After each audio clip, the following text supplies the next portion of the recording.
বন্ধুর মৃতদেহ নিয়ে অ্যাম্বুলেন্সে তার গ্রামের বাড়ি যাচ্ছি। সময় কাটানোর জন্য মোবাইলটা বের করলাম।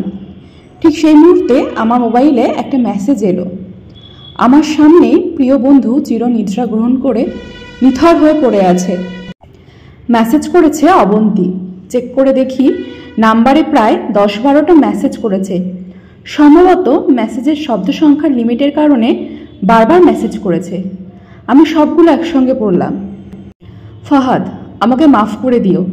যে বাবার চোখের দিকে তাকিয়ে কোনোদিন কথা বলতে পারেনি, সে বাবা যখন সেদিন অসহায়ের মতো আমার সামনে দুটো হাত জড়ো করে কান্না করলো, তখন বাবার সেই ভালোবাসার কাছে তোমার আমার ভালোবাসা হার মেনে গেছে।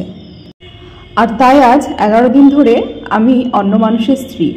কথা দিয়েছিলাম জীবনের শেষ মুহূর্ত পর্যন্ত তোমার সঙ্গে থাকবো। আমার সবসময় ভয় হতো তুমি হয়তো আমাকে কষ্ট দেবে, হয়তো আমাকে ছেড়ে অন্য কাউকে বিয়ে করবে। অথচ দেখো, আমি নিজেই তোমাকে কষ্ট দিলাম। আমি নিজেই তোমাকে ছেড়ে অন্য কাউকে বিয়ে করে নিলাম। জীবন অদ্ভুত, তাই না? তোমার কি মনে আছে যখনই আমি কাঁদতে কাঁদতে তোমাকে বলতাম আমাকে ছেড়ে যাবে না তো কোনোদিন? তুমি হাসতে হাসতে বলতে আমি কোনোদিন যাব না অবন্তী, কিন্তু তুমি হয়তো চলে যাবে। তখন আমি রাগ করতাম, কারণ আমি তো তোমায় পাগলের মতো ভালোবাসতাম। তুমি নেই এরকম একটা পৃথিবী আমি কল্পনা করতে পারতাম না। অথচ আজ অন্য কেউ আমার স্বামী। রোজ তার সাথে আমাকে ঘুমাতে হয়। সকালবেলা চোখ মেলে তাকিয়ে তার মুখটাই দেখতে হয়। মানুষের জীবন এমন কেন যে যাকে চায় যদি তাকে পায়, প্রকৃতি তাতে কি আসে যায়? হুট করে সব কিছুই ঠিকঠাক হয়েছিল। আমি তাই ইচ্ছে করেই তোমার সঙ্গে যোগাযোগ বন্ধ করেছি। নাম্বারটা বন্ধ করলাম। বিয়ের দিন ভাইয়ার মোবাইলে ফেসবুকের আইডি ডিলিট করলাম। তুমি কষ্ট পেয়েছো জানি। যার সঙ্গে সারা জীবনের সুখ দুঃখে কাটাবে ভেবেছিলাম, তাকেই কষ্ট দিলাম। আমার পরিবারের সবাই খুব খুশি। আমার স্বামী মানুষটাও খুব ভালো। এখনো পর্যন্ত ভালোই মনে হচ্ছে আমার কাছে। ভবিষ্যতে কি হবে জানি না। তোমার কি আমাদের সেই প্রথম দেখা করার কথা মনে আছে? সেটাই প্রথম ছিল, আর ওটাই যে শেষ দেখা হবে কোনোদিনও ভাবিনি। আসলে মানুষের চিন্তার বাইরেও তো কত কিছু ঘটে, তাই না? সেদিন তোমার সাথে 3 ঘন্টা ছিলাম, তাই না? অথচ 3 ঘন্টার মধ্যে আমরা কেউ কাউকে স্পর্শ করলাম না।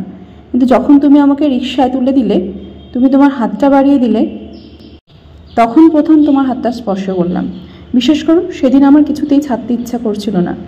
রিকশা ছেড়ে দিল, আমিও ছেড়ে দিলাম তোমার হাতটা। আমার ভালোবাসা, আমার স্বপ্নটা। তোমার ঘরে আমার জন্য কিনে রাখা শাড়িগুলো নিশ্চয়ই এখনো আছে। আচ্ছা, আমি তো এখন তোমার নই।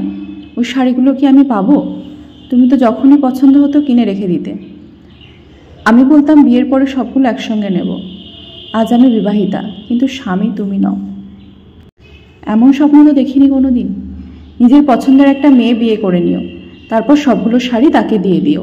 মেয়েরা শাড়িটা কতটা পছন্দ করে তুমি কি জানো? তোমার স্ত্রীকে যখন দিবে তখন উপলব্ধি করে নিও। তোমার সাথে অনলাইনে পরিচয়, তাই সিদ্ধান্ত নিয়েছি এই জীবনে আর কোনোদিন অনলাইনে যাব না। নাম্বারটা চিরদিনের জন্য বন্ধ করে দেব। আজকের পর থেকে আমাদের আর কোনোদিনও কথা হবে না। তোমার কাছে একটা অনুরোধ করি, যদি আমাদের কোনোদিন চলার পথে দেখা হয়ে যায় তাহলে প্লিজ অচেনা হয়ে চলে যেও। নিজের যত্ন নিও, জীবন গুছিয়ে নিও। জীবন তো একটাই। তুমি ভালো থেকো। আমি ভালো নেই, অবন্তী। সবগুলো মেসেজ একত্রে পড়লাম। আমার সামনে কফিনের মধ্যে চিরনিদ্রায় ঘুমিয়ে আছে ফাহাদ। অবন্তী যখন পরপর 5 দিন অনলাইনে আসেনি কিংবা কোনো ধরনের যোগাযোগ করেনি, তখন এক রাতে অফিস থেকে ফিরে রাগ করে মোবাইল আছাড় দিয়ে ভেঙে ফেলে। ভাঙা মোবাইল আর ঠিক হলো না। ফাহাদ তার সিমটা আমার মোবাইলে চালু করলো। জরুরি কল এলে আমি ফাহাদকে দিতাম। ফাহাদ রাগ করে বলল যে অবন্তী যেদিন যোগাযোগ করবে সেদিন নতুন মোবাইল কিনবে, তার আগে নয়। মোবাইল ভাঙার 2 দিন পরে ফাহাদের প্রচণ্ড জ্বর এলো।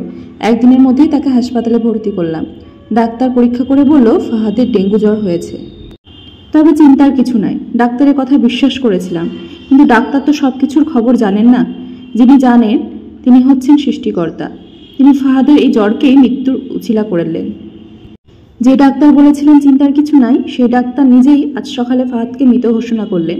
ফাহাদের আর জানা হলো না অবন্তীর বিয়ের কথা। আমি অনেক ভেবে সিদ্ধান্ত নিলাম যে অবন্তীকেও ফাহাদের মৃত্যুর খবরটা জানাবো না। অমৃতন যদি সত্যি সত্যি তার অনলাইনে না আসে আর পুরানো সিমটা ব্যবহার না করে, তাহলে ফাহাদের মৃত্যুর খবর সে জানবে না। কী লাভ সদ্য সংসার জীবন শুরু করা ওই মেয়েটাকে কষ্ট দিয়ে? তার চেয়ে বরং ভাবুক ফাহাদও হয়তো ভালো আছে। কোনো একদিন শাড়ি পরতে গিয়ে অবন্তী হয়তো মনে মনে ফাহাদের কথা চিন্তা করবে। সে ভাববে ফাহাদের কেনা সবগুলো শাড়ি বোধহয় তার স্ত্রী পরে রোজ ফাহাদের সামনে আসে, কিন্তু ফাহাদ সাদা কাফন পরে খবরের যাওয়ার খবরটা না হয় তার অজানাই থাকুক। আমি ফাহাদের সিম থেকে অবন্তীর নম্বরে একটা মেসেজ দিলাম, আমার জন্য ভেবো না, স্বামীর সঙ্গে মানিয়ে নেবার চেষ্টা করো, বিবাহের বন্ধন সবচেয়ে বড় একটা বন্ধন, ভালো থেকো, ভালোবাসা। অবন্তী রিপ্লাই দিল, এত সহজে ক্ষমা করার জন্য ধন্যবাদ, আর মেসেজ দিও না, বিদায়, চিরবিদায়। মোবাইল পকেটে রাখলাম। অ্যাম্বুলেন্স ততক্ষণে ফাহাদের বাড়ির সামনে এসে গেছে। কফিনে রাখা ফাহাদকে নেবার জন্য সবাই দাঁড়িয়ে আছে। আমি ফাহাদের কফিনটা স্পর্শ করে বিড়বিড় করে বললাম, তোর সঙ্গে কোনোদিন একই গাড়িতে চড়া ভ্রমণ করা হবে না। আজই তোর আর আমার একসঙ্গে ভ্রমণের শেষ দিন।